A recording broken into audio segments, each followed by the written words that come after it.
네, 안녕하세요. 저는 현재 심리상담센터를 운영을 하고 있고 상담한 지는 한 17년 정도 됐습니다. 오늘 이제 HSP, 고도로 예민한 분들에 대한 이야기를 해볼 건데요. 이분들은 핵심 주제가 대인관계죠.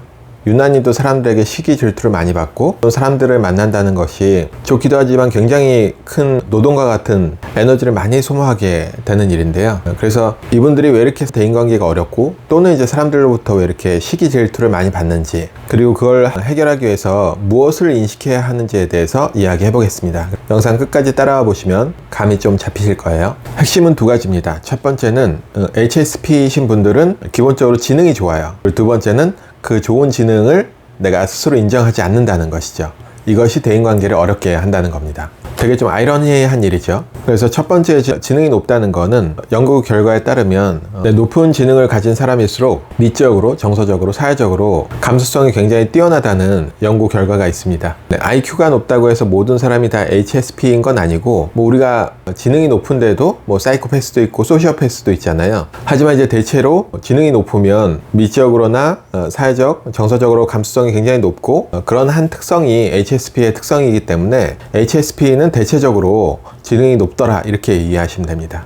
그래서 남들이 못 보는 것도 굉장히 많이 보일 수 있고요. 그렇기 때문에 남들이 못 느끼는 것도 굉장히 많이 느낄 수 있는 거죠. 그래서 평소에는 뭔가 남들이 안 느끼고 생각지 못하는 것까지 막 생각이 많다 보니까 정신적 과잉 상태가 되어서 일 처리를 잘 못하는 것 같기도 하고 약간 둔해 보이는 것 같기도 하고 별난 사람으로 취급받기도 하는데, 결과적으로는 어떤 핵심적인 문제가 생겼을 때, 중요한 문제가 생겼을 때나 어떤 일을 해결해 갈 때 훨씬 더 남들보다 빠르게 문제를 해결한다고 보실 수 있습니다. 그러니까 사실은 좀 유능성이 있는 거죠. 왜냐면 사람들의 문제 방식은 대부분 이제 선형적인 방식이거든요. 근데 이미 HSP이신 분들은 대인관계든지 어떤 문제라든지 다각도로 볼 수 있는 그런 시각이 있기 때문에 어떤 문제가 벌어졌을 때 굉장히 효과적으로 또는 유능하게 해결하는 경우가 많이 있습니다. 하지만 남들은 잘 모르는 경우가 있죠. 물론 이제 내 안에서 멀티가 잘 안 돼서 하나에 꽂히면 이제 잘 못 벗어나는 경우도 있겠지만, 그럼에도 불구하고 기본적으로 지능이 좋고 유능성이 있는 분들이 대부분이에요. 근데 이런 분들 제가 이제 상담을 해보면 저도 이제 그런 것들을 느껴서 가끔 대화를 할 때도 인터랙션도 굉장히 잘 되고, 의외로 대화 나눠보면은 소통이 잘 안 되시는 분들이 많거든요. 그러니까 묻는 말에 대해서 두서없이 얘기한다거나 또는 이제 반응이 잘 안 나온다거나 이런 경우가 많이 있는데, HSP이신 분들이랑 대화를 나눠보면 내가 다 얘기하지 않아도 그 맥락과 의도에 맞춰서 정확히 저에게 답을 주는 경우도 많고, 그리고 일처리도 굉장히 확실하고 유능하게 하셔서 제가 되게 유능하신 것 같아요, 사실은 좀 지능이 좋으신 거 아닌가요?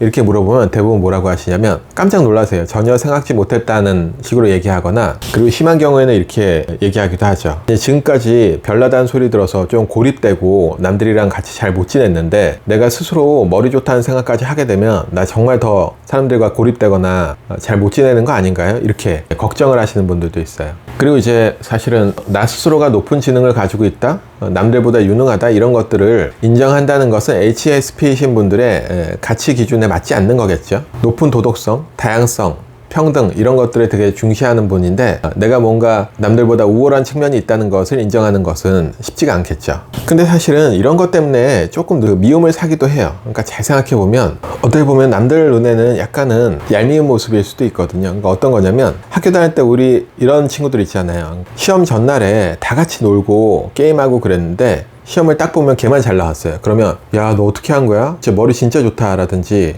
너 천재냐? 이러면 거기에 대고 이렇게 얘기하는 거야. 그냥 운이 좋았어.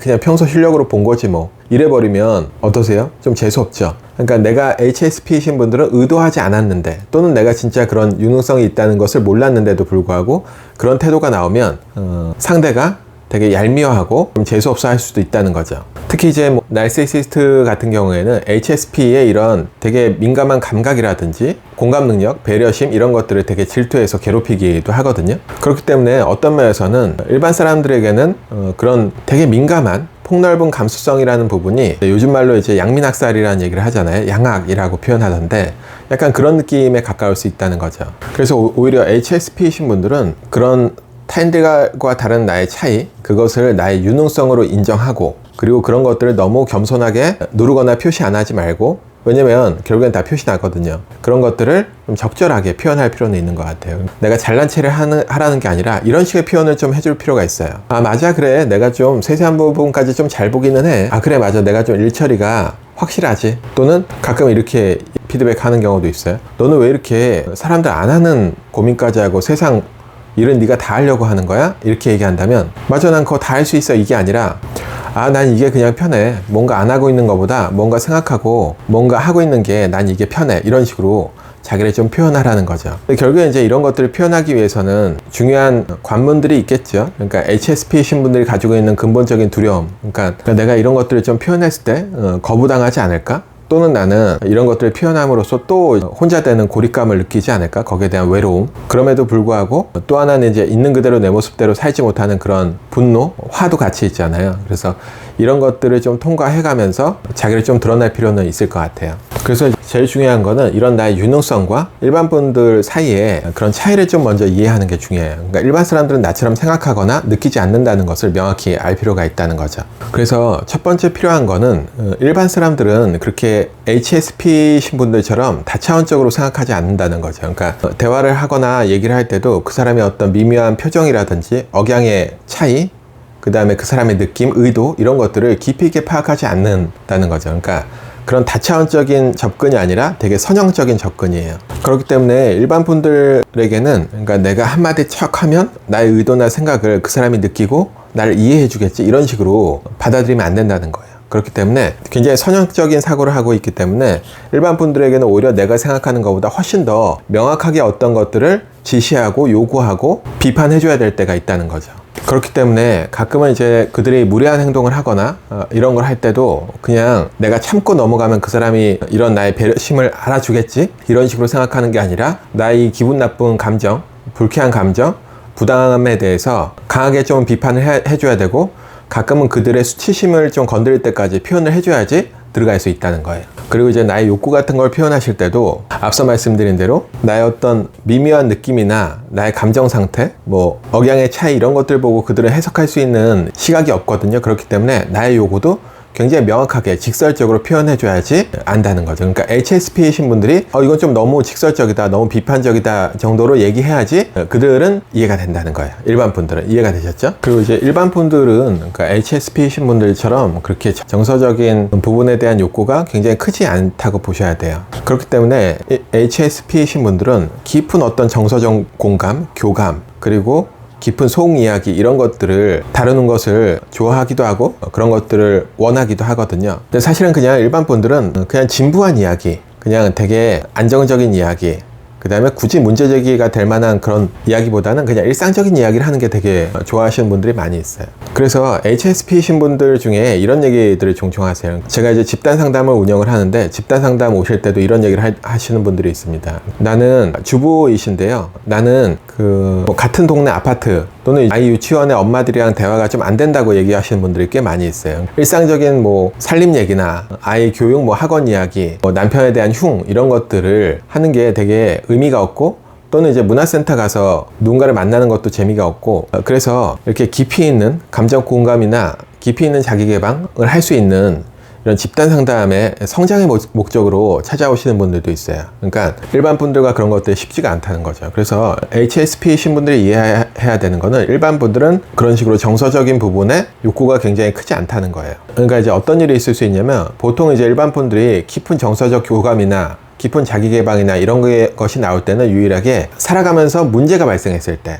그러니까 뭐 경제적으로든 뭐 멘탈적으로든 육체적으로든 어떤 문제가 발생했을 때 깊이 있는 자기 개방을 하거나, 왜냐면 사람이 어떤 문제가 생기면 어디서부터 잘못됐는지 되돌아보게 되잖아요. 그 순간 이제 성찰을 하게 되는데, 그런 막 성찰이 나오고 유일하게 나올 때가 이제 그런 순간들이라는 거죠. 지인 중에 그런 사람이 있으면 당연히 HSP이신 분들은 도와주겠죠. 그래서 그 사람의 뭐 깊이 있는 얘기를 내가 이해해주고 들어주고 같이 공감해주고 문제를 해결해주고 이런 것들을 했었는데, 그 문제가 다 해결되고 나면 일반 분들은 그렇게 그런 걸 다시 보는 걸 좋아하지 않아요. 그러니까 특히 이제 자기 성찰적 대화, 이런 것들도 썩 좋아하지 않습니다. 그냥 그거는 이제 문제를 해결하는 과정에서 잠깐 내가 접촉하는 거고 다시 일상으로 돌아가는 경우가 많이 있어요. 그래서 오히려 이제 힘들었을 때는 나하고 깊이 있는 대화를 하려고 하다가 그런 것들이 해결이 되면 또 굉장히 이제 일상적인 피상적인 이야기를 하게 되는 거죠. 근데 이제 그런 상황이 되면 HSP이신 분들은 되게 실망을 많이 해요. 그러니까 드디어 나와 함께 진솔한 이야기를 교감할 수 있는 어떤 친구가 나타났구나 이렇게 느꼈는데 다시 이제 돌아가 버리잖아요. 그러면 이렇게 생각하는 경우가 많아요. 진짜 속았다. 지 필요할 때는 나 불러다가 지 속 얘기하고 하더니 문제 해결되니까 나를 그냥 헌시짝 버리듯이 버려버리네? 진짜 속았다. 라고 하면서 이제 배신감을 느끼는 경우도 많이 있습니다. 하지만 이제 HSP이신 분들이 이해하셔야 되는 거는 아까 말씀드린 대로 그런 일반 분들은 그런 높은 정서적인 교감에 대한 욕구가 많이 없다고 이해하시는 게 맞아요. 그러니까 그것이 나를 꼭 밀어내거나 배신을 한 것이 아니라는 걸 이해하는 게 중요한 거죠. 그리고 이제 개인과 집단 전체에 대한 의식구조도 굉장히 차이가 많이 나는데요. 예를 들면은 이런 경우를 한번 상상을 해보면 좋을 것 같아요. 네, 그러니까 잔치집을 갔는데 음식을 좀 차려놨는데 음식이 인원 대비해서 좀 부족한 거예요. 그러면 HSP이신 분들은 보통 이렇게 생각합니다. 음식이 좀 모자라네? 다 같이 좀 공평하게 좀 나눠 먹으려면 내가 조금 덜 먹어야겠다. 보통 이런 식으로 생각한다면 일반 분들의 대부분의 사고방식은 이런 거예요. 얼마 없네? 뭐 남들이라고 내 생각하겠어? 그러니까 음식이 다 없어지기 전에 빨리 먹어둬야겠다. 이런 사고방식이 많다는 거죠. 그러니까 제가 뭔가 이해를 돕기 위해서 이제 극단적으로 이야기하고 있습니다. 그러니까 HSP신 분들의 삶의 태도는 어떤 거냐면 삶이 하나의 정원이라고 한다면 나도 그 안에 하나에 꽂힐 수도 있고 거기서 인생에서 만나는 타인들은 그 안에 나와 함께 같이 있는 또 다른 꽃일 수도 있고 나무일 수도 있고 뭐 풀일 수도 있고 이런 식으로 이해한다는 거죠. 그래서 우리 다 같이 모여서 뗄래야 뗄 수 없는 하나의 조화로운 정원을 이룬다고 보는 개념이 많이 있습니다. 그러니까 이제 그런 관점에서 어떤 박애나 높은 도덕성 이런 것들이 이제 나올 텐데요. 통상 이제 일반적인 분들은 어떤 식으로 생각하냐면 우리 모두의 정원이 아니라 각각의 정원이 있다고 느끼는 거예요. 그러니까 굉장히 이제 높은 벽이 있는 각각의 정원이고 그렇게 되면은 당연히 남들과 비교하고 또 내가 무엇이 부족한지 알아차려서 그런 것들을 개발시키고 남들을 이기고 경쟁 우위에 서고 이런 것들이 이제 익숙해지는 거죠. 그러니까 그런 식의 사고를 갖고 있는 사람과 우리 모두의 정원이라고 생각하는 사람이 만나면 어떤 일이 벌어질까요? 당연히 HSP이신 분들이 상처를 많이 받으시겠죠. 또는 이제 굉장히 이기적이고 자기중심적이라고 그들을 좀 비난하고 배신감을 좀 느낄 수도 있고요. 네, 그래서 이제 이상으로 제가 좀 일반 분들과 HSP이신 분들의 뭔가 다른 생각, 감정, 인식에 대한 프로세스를 설명을 해드렸어요.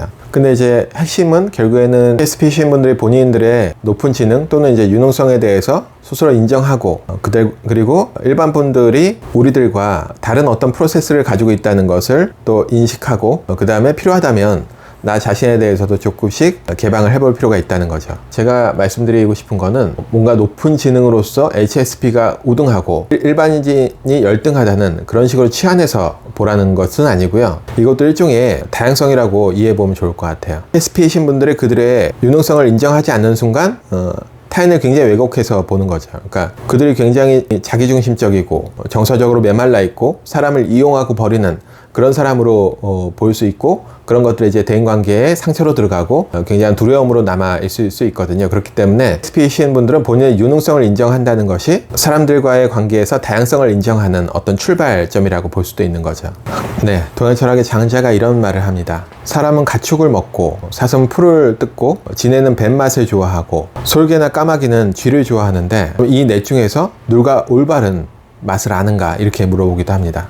그리고 오리는 다리가 짧다고 해서 늘려주면 괴로워하고 학은 다리가 길다고 해서 짧게 만들면 슬퍼한다 이렇게 이야기합니다. 여러분들 이해가 되셨죠? 그래서 HSP이신 분들이 본인의 유능성을 이해하는 것이 하나의 다양성을 이해한다는 관점에서 받아들여 보면 좋겠습니다. 네, 오늘 이상으로 마치고요. 제 얘기가 좀 도움이 되셨다면 구독, 좋아요를 눌러주시면 감사하겠습니다. 마무리하겠습니다.